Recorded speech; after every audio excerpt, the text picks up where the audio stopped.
Hey everyone, Sumo Spiffy here. If you've been around the channel for a while, you know how much I adore a chance to get into truly nerdy levels of detail about sumo. We haven't had much cause to do so recently, and that's been a little sad. But thanks to Aonishiki, the nerdy times are back. He's the hottest topic of conversation in sumo right now for one reason. Will he make Ozeki after the November Basho? That may sound like it's a setup for another breakdown. After all, who he'll fight and his odds against him must be the central question, right? Well, not so much. I mean, that matters, but there's the more basic question of what he has to do to earn promotion at all. It's more complicated than a lot of people realize. As such, this video will cover what it's taken in the past for wrestlers to make Ozeki in general. We'll talk about Aonishiki along the way, and at the end, go over what he needs to make Ozeki. Overall, however, this is more about the promotion process itself. Before I start, a massive shout out to Techii.org and the writer Sumo in particular for doing research on Ozeki runs that kicked off the entire process of making this video. My numbers are slightly different due to 4 more Ozeki being promoted since his article was last updated, as well as a small change in search parameters. Still, it's worth a read, and a link to the article is in the description. First, to get everyone on the same page, let's start with the core guidelines of Ozeki promotion. 1. A wrestler has to have 33 wins over 3 consecutive Bashos. 2. All 3 tournaments have to be in the Joy, the top 16 wrestlers. 3. The last of those 3 tournaments has to be at Sekiwake. And 4. He has to have at least 10 wins in that 3rd tournament. It's sometimes said that sumo only has guidelines because the powers that be can theoretically do whatever they want regardless of what's been done in the past. However, we can consider most of these to be actual rules that will be followed. All Ozeki runs are based on the previous 3 tournaments, no one's ever been promoted without all 3 being in the Joy, and every promotion has involved 10 or more wins at Sekiwake in the 3rd tournament. The one part that really is just a guideline is the 33 wins. This is especially true historically. The 6 Basho era started in 1958. For the first couple decades, very few Ozeki runs even got to 33 wins. Up to 1970, only 3 men, Taiho, Yutakayama, and Tochi Hikari, reached that mark. For that reason, promotions occurred with as few as 28 wins over 3 tournaments. Requirements have tightened up considerably since then. The last promotion with as few as 31 wins was Onokuni's in 1985, but 33 is still not a locked-in rule. Promotions on 32 wins happened as recently as 2020, and across the modern era, 6 wrestlers have been denied promotion with 33 wins or more. So, 33 wins may be viewed as a baseline expectation, but it's neither a set-in-stone requirement nor a guarantee of anything. With respect to Aonishiki, he's in a very good position to meet the above requirements for Ozeki promotion after November. It'll be his 3rd tournament in the Joy, he'll be ranked at Sekiwake, and 11 wins will get him to 33, 10 will get him to 32.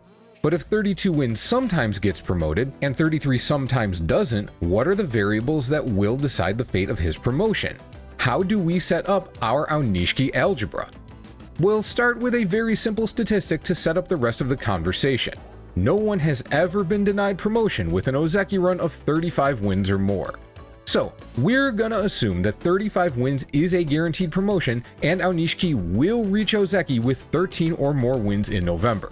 Thus, our study will involve past Ozeki runs of 34 wins or less. With respect to successful Ozeki runs, 20 men have been promoted with 32 or fewer wins, 17 were promoted with exactly 33 wins, 13 were promoted with exactly 34 wins. That's 50 in total. Of course, we also have to look at those that failed. I mentioned 6 men were turned down with 33 or more wins in 3 Bashos. Here's that list, chronologically, with their ranks and records during those runs. A Y after a record means a Yusho, a J is a Jun Yusho, and a D means they lost in a playoff. 6 data points isn't very many though, so I want to add in some of the wrestlers who fell short with 32 wins. But 32 doesn't meet the guideline, so how do we choose who to include without piling in a bunch of guys who never had a chance? Well, let's look at the 20 wrestlers promoted on 32 or fewer wins. 13 had all 3 tournaments at Sekiwake, 7 had 1 at Komusubi, and 2 at Sekiwake.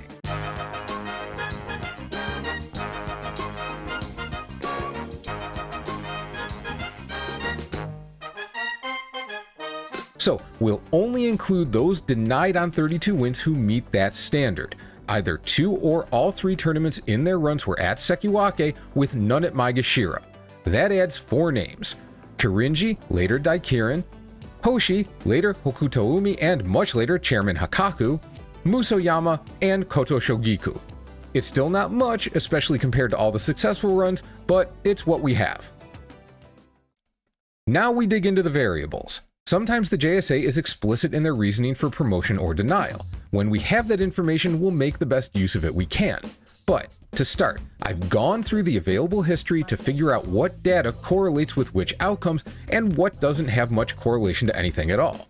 Statistic number 2, pro experience. I've split this point into a few categories: total experience, top division experience, and joy experience. Sanyaku experience can also matter, but most guys who hang around the Sanyaku for a while dip back to Maegashira sometimes, so I stopped at experience in the joy in order to not have an overload of numbers. Here we have the average experience levels for wrestlers promoted on 32, 33, and 34 wins and those denied promotion.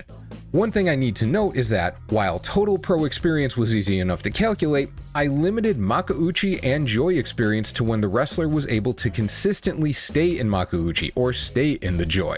The reason is that we're looking for what the JSA might have considered relevant experience when making a difficult decision, and I figure the time a wrestler spent failing at these levels was less likely to matter.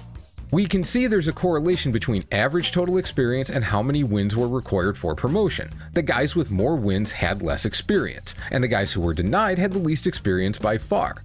But there's no correlation between years spent in Makuuchi or the joy and these groups, and that experience seems like it should be more relevant. In fact, I also checked the medians, and the medians for pro experience look like this. The numbers stop descending neatly. The denied group is still lowest, but now 33 is lower than both 32 and 34. In addition, half of the denied runs were from wrestlers with at least 7 years experience, which was around the average of the successful groups. So we should remain aware of the correlation between less total experience and being denied promotion, but it doesn't seem like experience in general matters that much. Statistic number 3, age.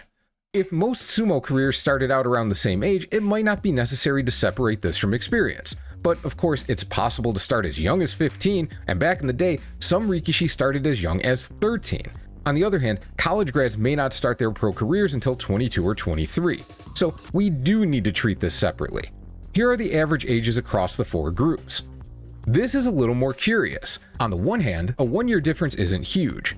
On the other, it's not hard to explain why the 33 group is higher than the others. Promotions below 32 were closer to the start of the 6 Basho era when the pro ranks as a whole were relatively young. The average age from that group after 1970 is 25.7, quite close to the 33s.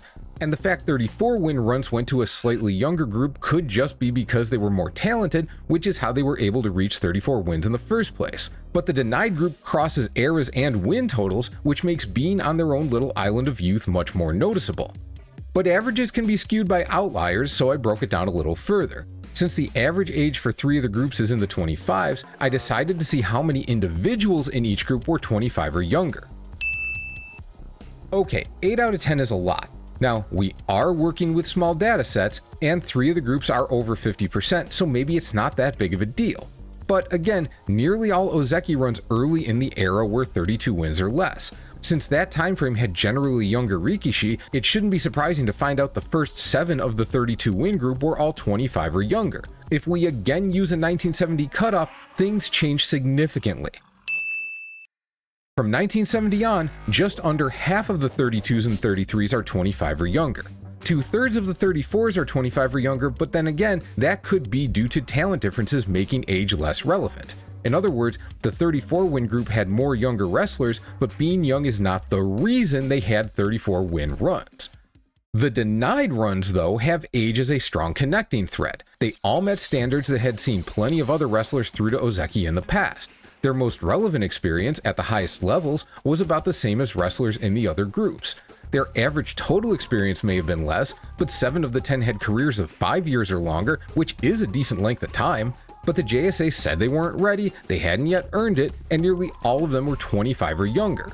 I couldn't find any explicit mentions of age as a downside in someone's candidacy, so we can't say with certainty that age is a causal factor in denials, but it's worth taking a look at the 2 over 25 denials. One was Miyabiyama. He's a special case and we'll tell his full story later. For now, it's enough to say he made Ozeki very early in his career with some doubt as to his readiness for the rank. He failed spectacularly, and that failure, especially given the controversy surrounding his promotion, is viewed as a significant factor in being denied Ozeki despite a 34-win run later on. His situation was very unique, and we really should leave him out of the stats in this instance. The other, Koto Shogiku, was headed directly for Ozeki, do not pass go, do not collect $200. He needed 12 wins in July 2011 to reach 33-3 and went 10-2 with the entire Sanyaku out of the way. But he stumbled against Maegashira 4 East Okinoumi on day 13 and completed the faceplant against 5 West Wakano Sato on day 14. Not only did he collapse against weaker opposition, those losses also prevented him from reaching 33 wins. Even if the JSA still felt he was Ozeki material, they just couldn't promote him after that. That said, Koto Shugiku's situation, losing promotion due to a late failure, wasn't unique. Takakeisha was denied with 33 wins because he got absolutely clowned by Goedo on the final day of his 3rd Basho. Even with a loss, he'd probably have been promoted with a good showing. So taking Koto out of the group is a little too much cherry picking. Still, that means 8 out of 9 denied promotions involved Rikishi 25 or younger. As with most of what we'll discuss, yes, this is a small data set, but 25 being a kind of cutoff age makes some sense. Remember, the JSA is tasked with making sure those promoted to Ozeki are as ready as possible, and to be frank, a lot of their decision making is very much based on vibes. To a lot of people, in a lot of places, 25 is a sort of boundary age, where those on one side of the line are perceived differently than those on the other. I doubt anyone has consciously said, he's only 22, he's not ready, but it's very possible that general perception played a role in at least some of these denials. At a minimum, we can say the JSA has been more comfortable denying Ozeki's status to younger wrestlers, and that's enough for this statistic to be meaningful. Statistic number 4, Bashos at Sekiwake during the Ozeki run. This is thankfully more straightforward. Of the 20 Ozeki promotions made with 32 or fewer wins, 13 had all 3 Bashos at Sekiwake, and the other 7 had 2. With 33 wins, 12 of the 17 successful runs were all at Sekiwake, and only 1 had just the final Basho at Sekiwake.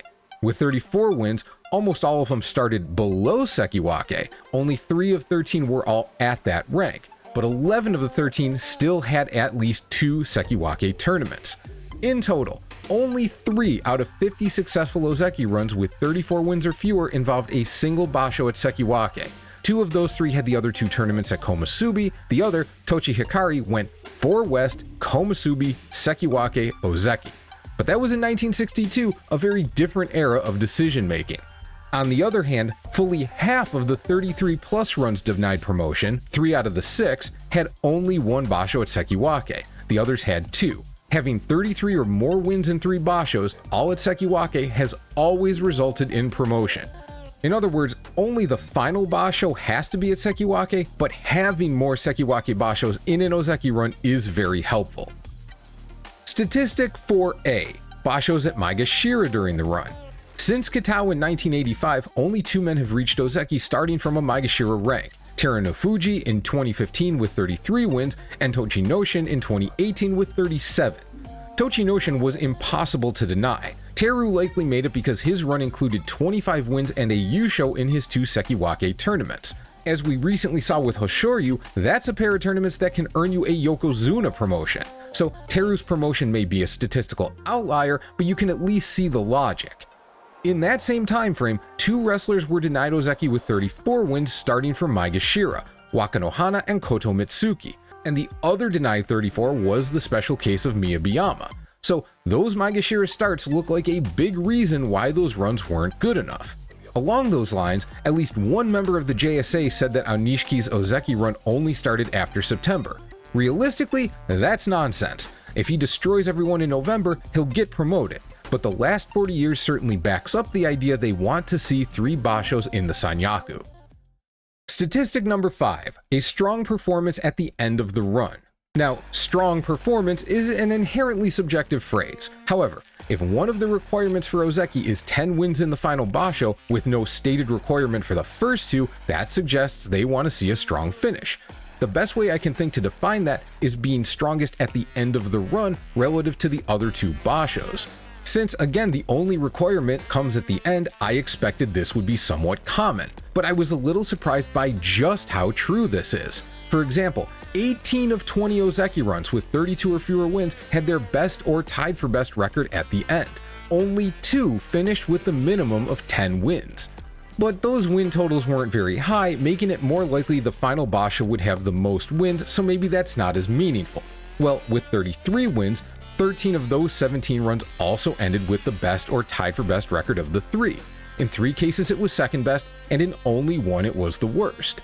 Across 13 runs with 34 wins, the final Basho was best or tied for best 9 times. 3 other times it was tied for second best, and just once, again, it was the outright worst.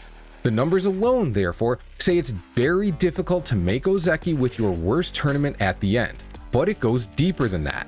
The 2 men who did it were Takanohana and Takakeisho, and both did it after their failed Ozeki runs. It only worked out for them because they were on the verge of Ozeki anyway, and were basically asked for one more tournament that met requirements to be promoted. Each got 10 wins, so they just made it over the line, but that was enough. Ironically, of the 10 denials on our list, Takanohana is the only one who had his outright best tournament in the final Basho. 2 others, Baruto and Koto Shogiku, had their last Basho tie for best in their runs. Half had their strongest in the middle. The upshot of all this is, if you're gonna cut it close on the numbers, finish as strong as you can. Not only does it show success under pressure, but it also makes denial more difficult as a matter of public perception. Successful runs generally had their worst Bashos at the start, at least among the 32s and 33s, but that's a weaker correlation. A strong finish is really where the timing matters. Statistic number 6, Yushos and Jun Yushos. Pretty simple. How many Yushos or Jun Yushos do there tend to be in an Ozeki run? In our 50 successful runs, 43 had at least 1 Yusho or Jun Yusho, or 86%. In the 10 denied runs, 9 had at least 1, or 90%, basically equal. And the vast majority of those that didn't have a Yusho or Jun Yusho were in the 60s and 70s when the requirements were reduced relative to the present day. So, while Yushos and Jun Yushos are strongly correlated with Ozeki runs, that's likely because they're directly connected to high win totals, so this doesn't really help. Now, nobody in these groups had Yushos or Jun Yushos in all 3 tournaments, but what about in 2? As you can imagine, the percentage goes up alongside the win totals. 2 of 20 in the 32s, 5 of 17 in the 33s, and 9 of 13 in the 34s had 2 Yushos or Jun Yushos during their runs. But 3 of the denied wrestlers, 30%, had multiple as well, so we can't draw much of a connection here either. Alright, how about if they're at the end of the run? Now we're getting somewhere. Among the 32s, there were 2 Yushos or Jun Yushos in the first Basho, 3 in the second, and 14 in the third, 7 of each. With 33s, those numbers are 2, 7, and 10. For the 34s, it's 5, 8, and 8. Percentage-wise, the 32s had one or the other 70% of the time at the end of their runs, 33s 58.9%, and 34s 61.5%. With small sample sizes, we can look at these as reasonably similar numbers. In the denied group, though, it only happened 3 times, 30%. So there's a definite difference between the successful and unsuccessful runs here. Another detail that stands out is if we look at Yushos and Yusho quality performances. By Yusho quality, I mean a record of 13 or 2 or better that doesn't win the Yusho. This doesn't change anything for the 32s. All the Jun Yushos that ended their Ozeki runs were 12 wins or less, so they still have 7 Yushos out of 20, or 35%. The 33s had 4 13 and 2s that didn't take the title, which gives them 8 Yushos or equivalent in 17, 47%. The 34s also had 4 that didn't take the title, giving them 6 in 13 Ozeki runs, or 46%. None of the denied wrestlers finished 13 and 2 or better. 3 went 12 and 3, 2 of those with Jun Yushos. The rest did worse. As noted, Yushos and Jun Yushos are correlated with high win totals, so it's difficult to separate this from simply having more wins at the end of a run. But Ozeki is the original champion rank, and even if they don't have the same pressure on them as a Yokozuna, they're still expected to be competitive for titles. it makes sense for the JSA to view promoting someone after a hard-fought 12-3 Yusho, for example, as quite a bit different than promoting someone with a relatively quiet 12-3 after two 13-1 Yokozuna battle for the title on the final day. And if that's the case, it also makes sense if they look at 13 wins as showing the ability to win tournaments, even if it didn't result in a Yusho in that specific competition. Now, you might say, hey, Spiff, you're kinda trying to get into their heads too much. You don't really know what they're thinking, so you might be overstating things here. And this is where we need to fully introduce Miyabiyama into the story. Miyabiyama was the original sumo speedrunner. He was, and remains, the only wrestler in history to win his first 4 professional tournaments. He did this despite his amateur success starting him at Makushita 60, so this wasn't just running the pockets of the lower divisions. The last 2 of those Yushos were in Juryo. Also, back in '99, they hadn't started minimizing the promotions of guys new to Makuuchi, so he went straight from Juryo 1 to Maegashira 7, finished 9 and 6, and then was Maegashira 2, in his 6th professional Basho. Utterly bananas. He came back to earth after that with a couple losing records, turned it around, then had a 12-3 June Yusho at Komusubi in January of 2000. This was professional Basho number 10 for him. He followed that up with a pair of 11-4s at Sekiwake, giving him 34 wins in 3 tournaments, and Ozeki promotion seemed obvious. And yet his candidacy was controversial. Ozeki promotions are generally unanimous, in Miyabiyama's case only 7 of 10 directors voted for him. Coach Sakaigawa was reported to have the strongest doubts on the basis Miya had only been in Makuuchi for a little over a year, he was being promoted after his 8th Makuuchi tournament, and had not won a top division title. When I read this story, I thought it was an utterly f***ed line of thinking. Other guys were promoted without much time in the top division, and plenty made Ozeki before they'd won a title. Why was he being held to this standard? What I didn't realize until I reread the story for this video is that Coach Sakaigawa likely meant that a Yusho would have quelled his doubts about Miya's lack of experience. And as it turned out, a few guys had been promoted with a relative lack of top division experience not too long before Miya came through, so I used them for comparison. The most recent was Dejima less than a year prior. He'd fully competed in 12 Makuuchi tournaments, but even that many was due to injury dropping him down and making him come back up. Like Miya, he went Komusubi, Sekiwake, but finished with a 13-2 Yusho. Before that was Chiyo Taikai 1 year before Miya, after his 9th Makuuchi tournament. He had his whole run at Sekiwake but only had 32 wins, but he finished with a 13-2 Yusho. The one before that was Musashi Maru in '94, 6 years earlier. He had 14 Bashos in Makuuchi and finished his run with a 12-3, but his middle Basho was a 13-2 playoff loss, 13 wins, Yusho level. Before that, Akebono in 1992 promoted after 11 top division Bashos. He finished his run with a 13-2 Yusho. Did that make Coach Sakaigawa's doubts fair? Maybe, maybe not. Going 12-11-11 while still on the rise certainly suggests a wrestler should be capable of championship performances, but if Sakaigawa felt it required an actual Yusho or Yusho quality Basho to mitigate the lack of experience, his opinion appears consistent if nothing else. In any case, once promoted, Miya had 8 Bashos at Ozeki, only scored winning records in 4 of them, and never had more than 9 wins. That epic faceplant didn't inspire a lot of confidence when he went on his second run 6 years later. And the JSA decided that even with 34 wins, with his run being 10, 14, and 10, one extraordinary Basho wasn't enough to carry the other 2 into another shot at Ozeki. Historically, Miyabiyama is a unique case, but it's certainly possible the ghost of his failure sits with the JSA and makes them more cautious about Ozeki hopefuls with a similar profile. And at least through 2 Joy tournaments, nobody's had a profile as close to Miyabiyama's as Aonishiki. Statistic number 7. When the association asks for 1 more Basho before promotion, the wrestlers usually only need 1 more Basho to earn that promotion. Taking out that special case of Miyabiyama, 5 men have been denied Ozeki promotion with 33 or more wins.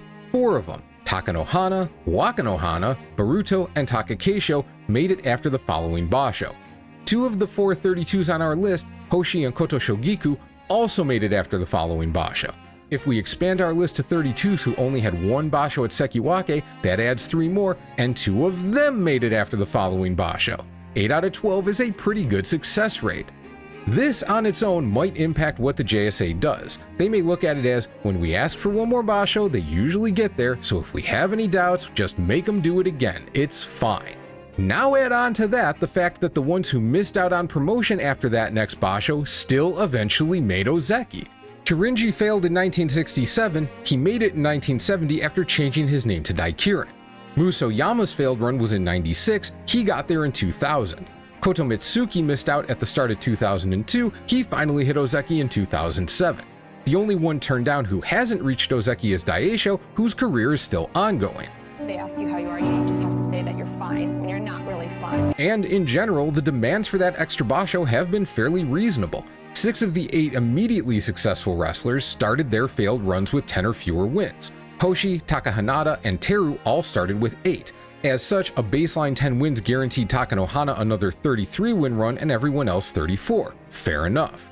Hoshi's situation is a little more curious than the others. The others only had 1 Basho at Sekiwake, he had all 3 there.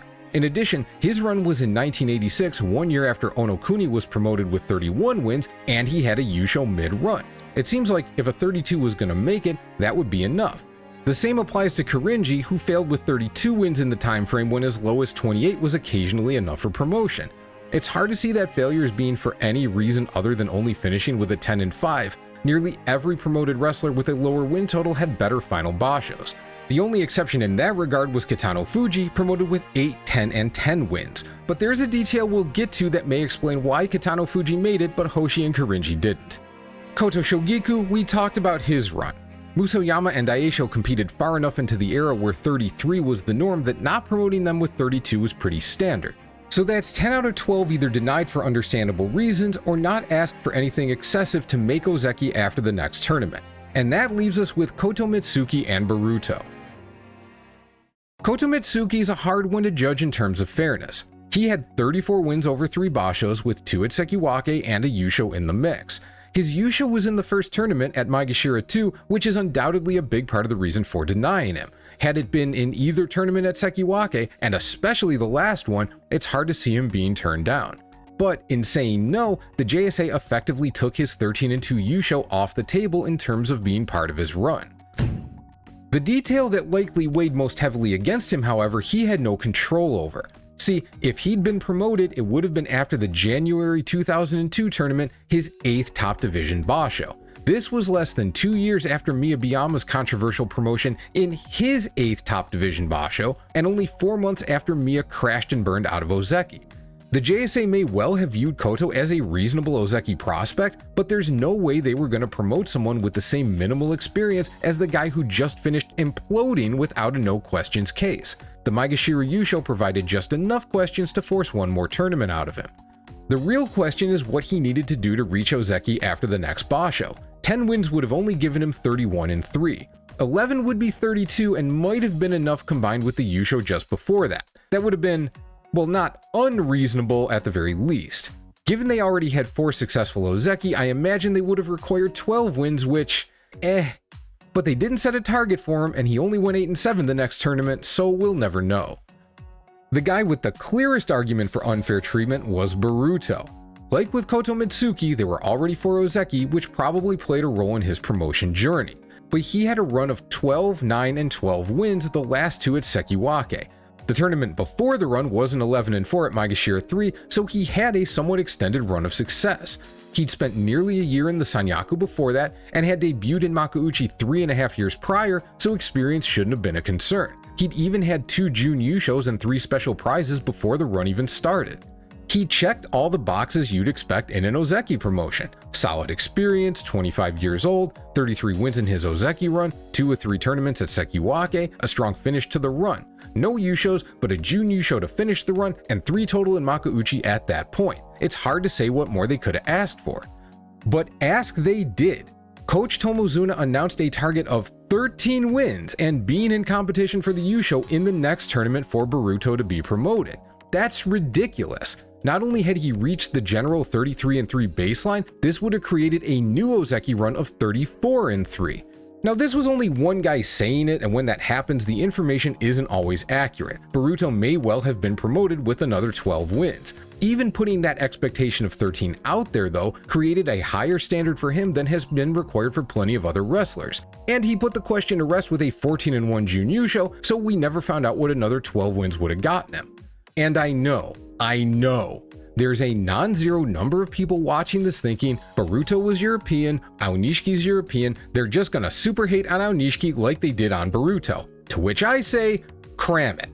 I'm not saying Boruto didn't get held to this higher standard because he was a foreigner. The one foreign wrestler per stable rule was enacted in 2002, Boruto's run was in 2010. It was close enough in time that some of those feelings may have impacted decisions. But it's 2025 now. Aonishiki is hyper popular. Foreigners are more accepted in sumo generally, especially if they work hard to learn Japanese language and culture, which Aonishiki does by all accounts. And there is one thing that separates Boruto's failed run from the successful 33 runs that came before. Every successful run except Kaio's had at least 2 double-digit win totals at Sekiwake. Everyone except Kaio and Takanohana had at least 2 11-win records at Sekiwake. Boruto only had 1. His 12-3 at Komusubi was also stronger than the first Basho in any successful 33 run except for Wajima's 12-3 in 1972. That doesn't make his denial fair, but it is of a piece with the general approach that they want Sekiwake Bashos and they want stronger performances later in the run than earlier. Finally, we need to look at some edge cases that don't fit the general mold. Why were certain wrestlers promoted with, on the surface, less of a case than others? In several cases, we could point to a lack of standing Ozeki as a possible influence on whether to promote a candidate. The aforementioned Kitano Fuji, with the weakest Ozeki run in the books by far, made it when only one Ozeki was in place and he was considered to have great potential. Kyokuni in 1969 was the 7th wrestler promoted with fewer than 32 wins, but the first of those 7 promoted with more than 2 Ozeki already on the Banzuke. Kaiketsu, the last man promoted on 30 wins, made it with only 1 Ozeki in place. Masuyama and Kotokaze, 2 of the last wrestlers promoted with 31 wins, made it with 1 and 0 Ozeki at the rank respectively. And Asanoyama, the one recent 32-win promotion who didn't have a great statistical case, made it after Goeido retired, Takayasu dropped out of the rank, and the only Ozeki left, Takakeisho, just went Kataban with a 7-8 record. The most relevant edge cases apart from those are the other 3 32-win promotions from the 2000s. Kiseno Sato. Kiseno Sato was promoted with Bashos of 10, 12, and 10 wins in 2011. The 12-3 in the middle was also a Jun Yusho. These numbers are identical to Musoyama's 15 years prior. What are the differences between them, where Musoyama was denied but Kiseno Sato was assured of promotion before he fought and lost his final match? 2 things. 1. Musoyama's first Basho was at Komusubi, all 3 of Kiseno Sato's were at Sekiwake.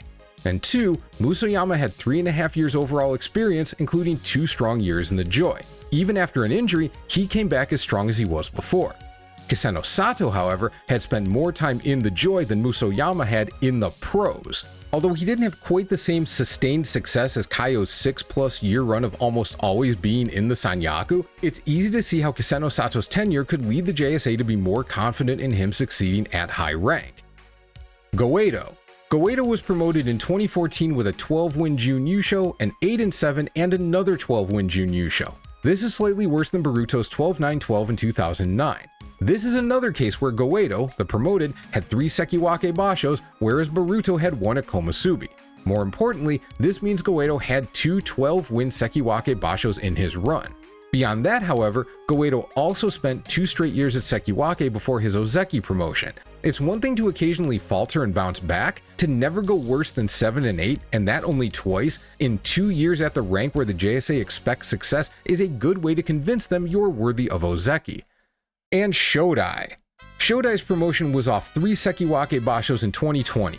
8 wins, then 11, then a 13-win Yusho.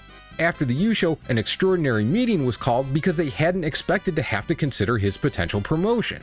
The JSA ended up approving his move to Ozeki based not just on the run, but also on his previous 2 Bashos, an 11-4 Jun Yusho at Maegashira 10 and a 13-2 Jun Yusho at Maegashira 4. Even with the other Bashos under consideration though, it's clear having his Yusho at the end of the run made this happen for him. Put the Yusho in the middle and the 11-4 at the end and it's far less likely that extraordinary meeting happens. Okay, If you're watching this months after it's published, and the Aonishiki situation is resolved, this is where the general info ends. In this moment though, it's time to answer the big question of the day. What will it take for Aonishiki to make Ozeki after the November 2025 Basho? Let's run through the data points we've gathered and see how they apply to him. Experience. Broadly speaking, experience isn't hugely impactful in whether or not someone is promoted. However, the Miyabiyama episode shows there are more questions about a potential promotee who lacks both experience and championships. In addition, with only 2 years in the sport, Aonishiki hasn't had time to build the longer-term success that helps some wrestlers. His lack of experience may not matter, but if the issue does have an impact, it'll be negative. Age. The only wrestlers over 25 on our denial list were special cases, Koto Shogiku, who they were ready to promote before his collapse, and Miyabiyama because everything. Age may not be viewed as an explicit negative, but the JSA will more easily ask for more from a younger wrestler. Aonishiki is 21 and would become the 5th youngest Ozeki in history if promoted after November. This is a negative. Bashos at Sekiwake. Aonishiki will have his first Sekiwake Basho in November. This is definitely a negative. This also makes it impossible for him to have multiple double-digit Sekiwake Bashos, which we've seen is quite helpful. Only having one Komusubi Basho is at best a neutral detail, but probably hurts him as well. Not a great start. Yushos and June Yushos. The more the better. Aonishiki had an 11-4 June Yusho in July. Currently it's not nothing, but it's not much. Number of Ozeki at time of consideration. Now this is a clear plus for Aonishiki. Not only is Kotozakura the only Ozeki, Wakataka Kage's slump in September means nobody else is even remotely in consideration. Having 2 solid Yokozuna is nice, but I have little doubt the JSA would be more comfortable with at least 2 capable Ozeki alongside them. The one part left is a strong final Basho since that's yet to come. So, what's it gonna take? Again, we're assuming 13 wins for 35-3 will do the trick. Even if the JSA would consider denying someone with 35 wins, having the big one at the end of the run should eliminate any questions. 10 is not going to do it. Historically, 32 win promotions have at least 2 Sekiwake Bashos, usually 3. There's never been a 32 win promotion with a Maegashira Basho included. Plus, in Aonishiki's case, the weakest Basho would be at the end. It may seem obvious that 32 wins won't get there, but these days, anytime someone gets close, people ask, will they be promoted on 32? So, for many reasons, no. 11 wins for the core 33-3. It may seem unfair, but I see basically no chance of Aonishiki being promoted in this case. The desire for another Ozeki isn't going to outweigh the JSA's concern of promoting someone who isn't ready. The lack of top flight experience, lack of Yusho, getting busted down by Maegashira 14 and 15 wrestlers the one time he was in genuine contention, wrestlers who, the following tournament, showed they're not on the rise like he is, it's a lot of negatives. With 33 wins, he would still lack everything else that has historically correlated with promotion. He's very good, no one questions that, but 11 wins almost never wins a Yusho and frequently happens when a guy isn't realistically in contention. The JSA wants Ozeki who they believe can be champions whether or not they've actually taken a title at time of promotion. 11 in November might set him up to be promoted with another 11 in January, but even then I'm not certain, he still might need 12. But what about 12 wins in November? 34-3 has to get it done, right? He's not a failed Ozeki, and sure, he started at Maegashira 1, but the 2 relevant denials were for runs starting at rank 2 and 3. On the other hand, nearly every 34-win run still had 2 Sekiwake Bashos, and the 2 that didn't finished with 13-2 tournaments. A 12-win finish meets neither of those standards. Spiffy in the editing bay here. I had this whole bit about how unique Aonishiki's situation is, and how that makes predicting this very complicated. However, between the time I originally recorded this and now, Sponichi put out an article about the new training facility for Aonishiki's stable. The last line of the article references Aonishiki's quest for Ozeki. In English, this doesn't appear to say anything new, but, and I give huge thanks to Akinomaki at the Sumo forum for helping me understand this, in Japanese, if something is obvious, it doesn't need to be said. In this case, because they didn't mention a time frame, that means Aonishiki is considered eligible for promotion after November with a strong enough performance. If it could only happen after January, they would have said that. Furthermore, since nothing about what's required was mentioned, it's presumed that he'll be promoted with a Yusho or a playoff loss. I guess that's just assumed information in Japan. But that fits in neatly with the information we've gathered here and is very close to my original prediction, that a 12-win Yusho or playoff loss would earn a promotion and other 12-win finishes would be a maybe. Of course, the JSA will make their decision based on the specifics of November, so I still want to talk about some of the marginal situations that might occur. First, on rare occasions, 11 wins is enough for a Yusho. Even if that happens though, I think they're going to view it as good fortune rather than an actual Yusho quality performance. If he's lucky, maybe they'll use an 11-4 Yusho as an excuse to promote a second Ozeki. I'd bet against it though. I'd be shocked if he gets there with an 11-4 playoff loss. We should still expect it to take 12 wins. Second, Yusho or playoff loss should be taken as a general understanding, not a hard line between promotion and denial. Think of it as a statement on how competitive he needs to be for the title. Say Aonishiki goes into the final day 11-3, tied with Onosato, one back of Hoshoryu. He wins and goes 12-3, but Hoshoryu beats Onosato again on day 15 and takes a 13-2 Yusho. It's not a playoff loss, but Aonishiki beat out Onosato for the June Yusho. I figure there's a pretty good chance he makes it in this case. On the flip side, say he loses 3 matches in the first week, then goes on a mega run. He beats both Yokozuna en route to a 12-3. Despite losing to him, they both finish 13-2. The end result isn't much different than the other situation, but he played himself out of contention super early, so they may not want to promote him. Or, say he's 12-2 with a chance at a playoff, but Kotozakura is out, and he loses to 6-8 Oho on day 15. Again, they may not want to promote because he lost to a lesser opponent when the lights were brightest. Third, the phrasing "they may not want to promote" is very purposeful. Any marginal case has a higher chance of resulting in promotion with Koto as the only Ozeki. This chance probably increases if he sits out November because of his knee. I would go so far as to say that if Koto has a losing record, whether it's due to sitting out or just getting beat, nearly any 12-win Basho will get Aonishiki to Ozeki. It would have to be whatever the worst 12 wins could look like for him to be denied in this case. TLDR, we have tacit confirmation that Aonishiki can make Ozeki after November, but he needs well more than the baseline 33 wins in 3 Bashos. And by now, we should have a pretty good understanding of why that is. Oi, that is it for our Aonishiki-focused Ozeki process breakdown. I haven't made a video this long in a while. I hope you learned something, and I hope people will come back to this the next time a maybe Ozeki comes along and they want to figure out his odds of promotion. For now, I am tired. Have a great day, and I'll see you soon.